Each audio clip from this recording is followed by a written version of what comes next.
On se retrouve pour cette nouvelle vidéo où je vais agrémenter le dépôt, le petit dépôt de ma gare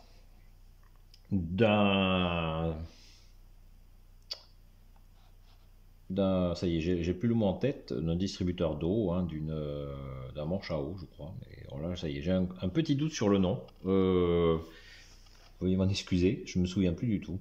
En espagnol, c'est une aguada. Donc cet élément-là qui est assez omniprésent, qui est indispensable, j'ai envie de dire, sur les réseaux, dans toutes les gares, surtout à l'époque où je suis censé avoir mon réseau, puisque je l'ai, comme je vous le rappelle, surtout situé dans le temps, dans les années 70, 80 et 90. À cette époque encore, c'était la toute fin de la vapeur. 70, on peut considérer qu'il y en avait encore quelques-unes, mais c'était vraiment les toutes dernières. Et 80-90, elle avait disparu, mais depuis peu. Dans les gares, dans quasiment toutes les gares, on trouvait ceci qui était encore omniprésent. Évidemment, plus tard, ça a été retiré. Certaines ont été conservées comme monuments historiques, mais relativement peu, malheureusement, ou en décoration. Enfin, toujours est-il que ça me paraît être un élément indispensable. Alors, celle-ci, je vais l'installer à la sortie du dépôt, dans le dépôt, dans mon petit dépôt de locomotive. Voilà. C'est un modèle, alors, je pense, construit en impression 3D, résine. Je l'ai ici, vous voyez, vous avez le prix. Hein, Alors ça, c'est aussi, voilà, cette petite introduction, c'est aussi pour vous présenter cet artisan espagnol catalan de la région de Barcelone, qui s'appelle Model Maker, qui donc construit ce genre de petites pièces. Pas mal d'éléments de décor, il a une boutique en ligne qui est assez intéressante. Vous voyez, voilà, c'est quelque chose de relativement, alors certes, de relativement petit, mais ça vaut vraiment le coup parce que, vous voyez, si je peux vous le présenter vite fait, on trouve quelques éléments plus ou moins, bon, tout n'est pas forcément intéressant, du moins à mon humble avis, mais vous avez par exemple ici des poubelles. Qu'est-ce qu'on peut trouver d'autre? On va faire un petit tour rapide de son site internet, on peut acheter en ligne, hein. On a ici deux modèles, vous voyez, de manche. Je crois que c'est un manche à eau, mais je ne suis plus très sûr. Des palettes, quoi d'autre? Ça c'est très joli, une entrée de tunnel qui est de toute beauté ici. Qu'est-ce qu'on a d'autre ensuite? Vous voyez, on va pas faire forcément les 6 pages, hein, mais c'est vraiment intéressant. Pas mal d'éléments de décor typiquement ferroviaire et surtout typiquement espagnol. Voilà, c'est surtout l'intérêt. C'est un artisan que j'avais découvert lorsqu'il y a 2 ans, j'ai eu la chance d'aller à l'Expo Train, qui est le plus grand salon de modélisme ferroviaire espagnol à Lleida, dans le nord-est de l'Espagne. Vous voyez, on trouve pas mal d'éléments. Ah, pardon, hop, on va faire une dernière page. Et après, on va pas forcément faire toutes les pages, je pense pas qu'il y ait de réel intérêt. Non, bah écoutez, ça réagit pas. Bon, c'est pas grave, mon ordi peut-être a bugué un petit peu. Donc vous avez cet élément-là, qui est vendu comme ça. Vous voyez, une petite pochette. En kit, mais alors limité à 4 pièces, hein, donc c'est vraiment très très limité. La base est légèrement patiné, on dirait, mais c'est très léger. C'est de l'impression 3D résine, hein, donc assez épaisse, hein, on sent vraiment que c'est du solide. Gros atout de ce qui est vendu par cet artisan, c'est que certes, dans certains cas, il y a quelques pièces à monter, mais c'est surtout déjà peint. Et vous gagnez un temps précieux. Donc vous avez cette partie-là. Qu'est-ce qu'on a ensuite? On a la base, ici. Donc la base avec la manivelle qui permet d'assurer la rotation du manche. Voilà, donc ça s'emboîte très très très bien. La couleur est parfaitement bien définie. il n'y a rien à dire. Ici, la partie supérieure, alors avec un petit élément un peu plus fragile, il va falloir que je le recolle. Vous voyez cette partie-là, là, ce tendeur ici est un petit peu cassé, mais bon, c'est vraiment limité. Ici, la sortie de l'eau. Voilà, on a ceci. Que je vais laisser, je pense, alors je vais coller la base, mais je pense que je vais laisser ça libre pour pouvoir le tourner à ma guise, hein, pour faire des photos. Et on a cette petite pièce alors ici qui est censée, je ne sais honnêtement absolument pas à quoi ça sert. Elle est censée, cette pièce là, hop, pardon, se positionner à peu près ici. Voilà, certains savent peut-être à quoi elle sert, moi très honnêtement je ne sais pas. Donc ça c'était pour la petite introduction. Ce que je vous propose maintenant c'est tout simplement d'aller pour la seconde étape sur le réseau et nous positionner au dépôt pour vous montrer à quel endroit j'ai l'intention d'installer ce joli petit élément. Je vous dis à de suite. Donc voilà, j'ai pris mes petites jambes et on se retrouve maintenant sur le réseau, directement à la sortie de mon petit dépôt. Donc vous avez les voies de sortie ici qui se dirigent vers la gare et vous pouvez retrouver donc ici plus ou moins un semblant de voie noyée là. Sur la droite, vous pouvez apercevoir ici au fond une partie du distributeur d'essence et mon fameux élément que j'ai l'intention d'installer, de positionner ici à peu près, donc peut-être en le faisant déborder légèrement, voilà, avec la petite pièce qui sera collée ensuite, hein, évidemment. Alors je vais pas l'installer directement comme ça, le coller là-dessus, parce que je trouve que c'est honnêtement pas très réaliste.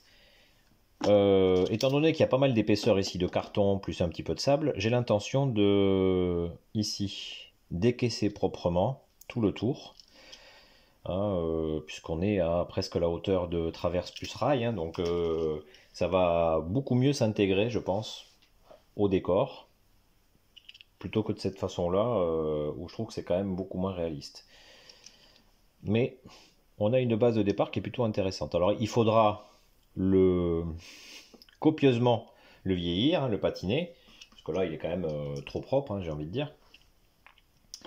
Et une fois ceci fait, on verra ce que ça donne. Alors ma petite inquiétude, je ferai un test avant pour le positionner vraiment correctement, c'est par rapport à la courbe ici de cette voie, faire en sorte que le gabarit de passage, ici il y a moins de soucis puisque c'est quasiment droit, mais là, là il y a peut-être un risque de gabarit de passage, ça engage le gabarit au niveau du manche, mais je suis pas persuadé quand même, la courbe est quand même très très très large, mais bon, un essai ne nuira pas. Donc voilà.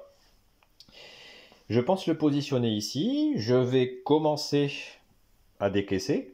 Écoutez, on se retrouvera étape par étape pour que je puisse vous montrer un petit peu ce que ça donne. Je vous dis à de suite. Alors on se retrouve à nouveau sur le réseau pour faire un petit test, une petite vérification. Voilà, j'ai à peu près déterminé l'emplacement, vous voyez, quasi définitif de ma grue, mais voilà, il faut être sûr qu'au niveau encombrement et gabarit, ça va passer à peu près correctement.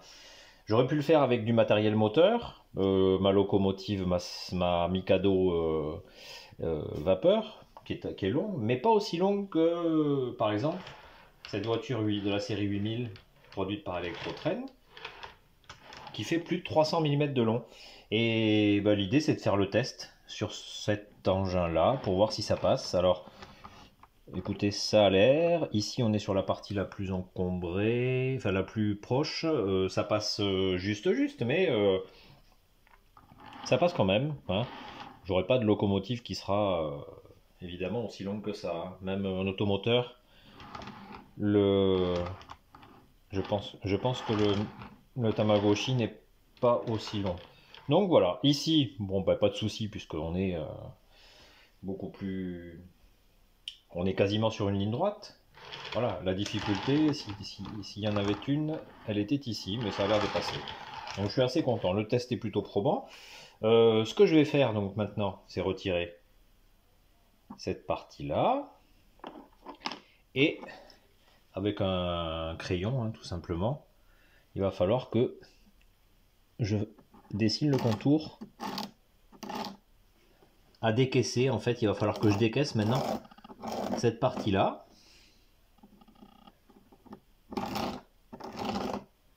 Donc, voilà. Et là, écoutez, on peut observer ici la partie à décaisser, la partie qu'il va falloir que je découpe au cutter proprement. Ça sera pour la prochaine étape. Si vous voulez, on va s'en occuper de suite. Donc je vous dis à de suite. Donc on se retrouve une fois que l'emplacement a été repéré et je dirais que là il va falloir rentrer dans le vif du sujet. Alors avec un cutter, on va petit à petit commencer à décaisser l'emplacement. C'est pas compliqué, ça demande un petit peu de minutie et de patience en plusieurs passes. On devrait réussir à y arriver. Donc là, je vais continuer et on se retrouve une fois que la partie est décaissée. Bien, écoutez, on se retrouve à nouveau une fois que tout a été décaissé. Petit coup d'aspirateur, c'est nickel, c'est propre. Ici, sur ces parties-là, il m'a fallu vite fait recoller un petit peu ces parties qui étaient fragilisées, qui sont décollées, mais avec de la colle à bois, ça se fait facilement. On va faire un petit test maintenant. Dernier petit test de positionnement de la base. Et voilà, il dépasse beaucoup moins que ce qu'il dépassait auparavant. Voilà, moi je suis plutôt très satisfait du résultat. On va faire un dernier petit essai. Alors attendez, ici on va positionner ici cette partie-là hein, pour continuer à voir ce que ça donne. Donc il y aura cette partie qui restera mobile, le reste va être collé. Et je vais faire un dernier petit test avec ma voiture pour voir si l'encombrement est toujours bon. Bah écoutez, ça m'a l'air pas mal du tout. Ça m'a l'air plus que pas mal du tout. Donc une fois que l'ensemble est fait, là on va pouvoir... Je vais pouvoir coller donc la base, fixer les alentours, enfin fixer le manche. Et la grue pourrait être opérationnelle. Voilà, donc je vous dis à de suite pour voir un petit peu la suite de ce que ça va donner. Donc à de suite. Voilà, écoutez, on se retrouve une fois que la base a été posée, placée à sa bonne position, collée, elle ne bouge plus. Il a fallu que je recolle un petit peu ces deux pattes là parce qu'elles avaient tendance à bouger un petit peu, elles étaient fragilisées. Maintenant, j'ai envie de dire, il nous manque quelque chose parce que là, quand même, la grue à eau, je ne la vois pas. La grue à eau, parce qu'en début de vidéo, si vous nous souvenez bien, je parlais de manche à eau. Je crois que c'est plutôt la grue à eau. Hein, excusez-moi d'avance. Hein. Donc, bah, je sais pas où c'est passé. Donc là, pour l'instant, les locomotives à vapeur vont avoir des difficultés. Mais attendez, j'entends un petit peu de bruit. On dirait une vieille locomotive à vapeur qui arrive. Alors, je ne sais pas. Bah, si elle a besoin d'eau, ça va être compliqué pour elle. Donc, je suis désolé. Ah, mais, eh ben, oh, c'est génial. En fait, c'est elle qui vient me livrer directement la grue. Bah, je tiens à remercier le mécano. Hein, merci. Muchas gracias, Pedro. Hein. Voilà, maintenant, j'ai plus qu'à l'installer. Hein. J'ai plus d'excuses pour ne pas le faire. Donc il va me rester à installer cette grue, fixer ici cette partie-là et laisser libre celle-ci pour pouvoir la tourner manuellement, il n'y aura pas d'automatisme. Et par contre Pedro il va me gêner un petit peu, donc voilà, il va falloir que je l'avance encore un peu, hop. Et juste pour vous dire que il va falloir que j'aménage un petit peu cette partie-là et même tout le tour aussi, parce que bon, voilà, ça a été découpé, mais je pense qu'on peut faire mieux au niveau du réalisme.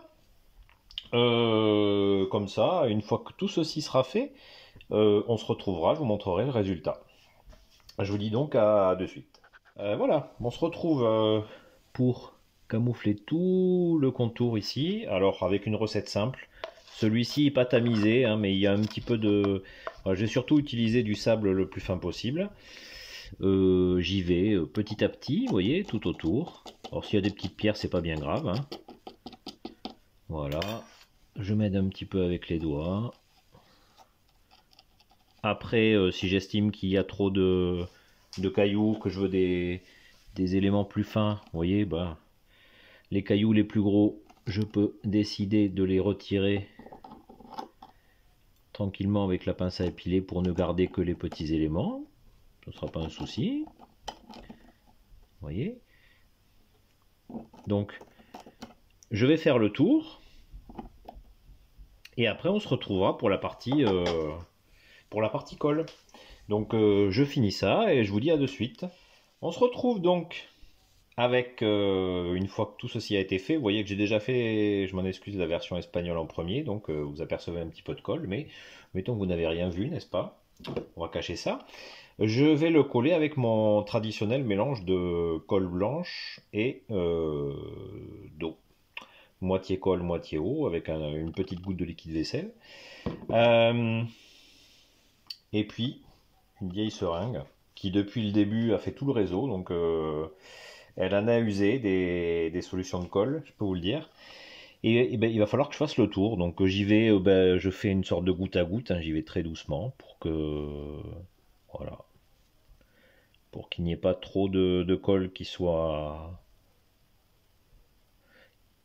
positionné, que ça fasse un résultat un petit peu moins agréable. Donc vous voyez, on fait le tour comme ça, tranquillement. Et une fois que le tour est fait, là je crois qu'il m'en faut encore un petit peu. Voilà. Si ça a débordé légèrement sur les rails, pas de souci, on passera un petit peu de gomme pour nettoyer les rails à ce niveau-là. Et on se retrouve d'ici quelques heures, parce que là ça prend un petit peu de temps, pour voir le résultat final. Donc je vous dis à de suite. Pour voir un petit peu ce que ça donne. Bonjour à tous, alors on se retrouve une fois que tout est bien sec. Vous voyez que l'aspect de la colle a complètement disparu. Le sable et le gravillon s'est complètement pris à l'intérieur de la base. Donc le résultat est plutôt positif. Je trouve qu'on est vraiment pas mal. Donc maintenant l'opération ça va être quoi? Ça va être de coller la base ici. Voilà. Et ensuite de poser par-dessus la partie supérieure. Et après, écoutez, une fois que ceci est fait, bah, qu'est-ce qu'il me restera à faire? La patine, une belle patine assez prononcée, hein, et on se retrouvera justement pour cette dernière opération. Allez, je vous dis à de suite. Alors on se retrouve, vous voyez, j'ai commencé déjà là pour la patine à utiliser à patiner la partie supérieure. Alors j'ai utilisé cette peinture, cette patine noire de chez Valero à l'eau, mais je vais être honnête avec vous, je trouve que le résultat n'est pas très couvrant. Je suis un petit peu circonspect, je sais pas quoi en penser, vous voyez. Je sais pas si ça se voit à l'écran en fait. C'est pas terrible. Donc je fais un essai, vous voyez, un petit essai, mais je suis pas. Voilà. Non. Alors ça fonctionne bien sur certaines peintures, mais j'ai l'impression que là c'est pas terrible. Non, même là, hein, la base, non, c'est pas fou. Donc on va attendre quand même que ça sèche pour voir un petit peu quel sera le résultat. Mais je pense que c'est pas ce genre de patine que je vais utiliser, hein. Ouais, je suis un petit peu embêté. Donc écoutez, voilà, c'est un essai. Ça réussit pas à tous les coups. On va quand même y arriver d'une manière ou d'une autre, on va y arriver. Voilà. Je désespère pas. Mais écoutez, on se retrouve une fois que la peinture est sèche. On va voir le résultat. Alors, je sais pas si l'image est. J'arrive pas à avoir une image assez nette, malheureusement. Mais je peux vous garantir que le résultat, bah, moi je le trouve pas très très réaliste. Donc voilà, ça me plaît pas vraiment. J'ai réussi, j'ai réussi. J'ai depuis quelque temps que j'ai pas utilisé, j'espère qu'elle est encore en bon état. Ces peintures AK interactives, ce sont des patines. On va faire un test avec la patine noire. Vous voyez, je suis en train de mélanger un petit peu. Ici, je vais donc, alors c'est des peintures qu'on dilue à l'alcool, hein, c'est un petit peu différent. On va regarder ensemble ce que ça donne, voir si le résultat est plus couvrant. Ça m'a l'air beaucoup mieux.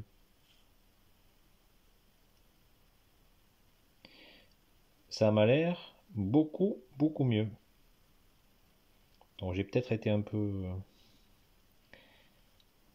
lourd sur la patine. On va essayer de la diluer encore un peu plus, mais ça m'a l'air vraiment beaucoup mieux. On va voir après si au final, quand c'est sec, elle se comporte bien ou pas. Écoutez, pour l'instant, la première impression est plutôt positive. Nous verrons pour la suite. Alors vous voyez, l'application est assez rapide, je trouve. Elle s'insère bien dans tout ce qui est petites infractuosités.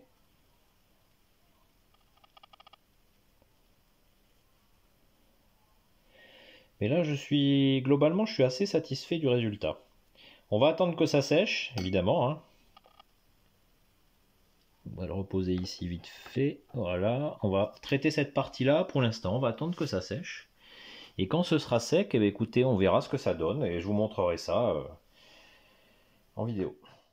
Mais écoutez, on se retrouve pour une petite conclusion avec cette grue à eau et surtout cette patine que je trouve un peu plus intéressante. Alors vous allez me dire qu'elle est peut-être un peu trop appuyée pour certains. Alors elle n'est pas totalement sèche, mais voilà, on a ici une patine qui est plus réaliste. Alors c'est une grue à eau, hein, une vieille grue à eau qui a été qui a reçu les effets du temps, qui n'est plus trop utilisée. Et je trouve que le résultat en vaut la peine. Voilà. Le résultat, moi, me plaît beaucoup plus que la précédente tentative de patine que j'avais fait. Donc je vous dis à très vite, hein, à la semaine prochaine pour une prochaine vidéo. Et j'espère que ça vous aura plu. À bientôt.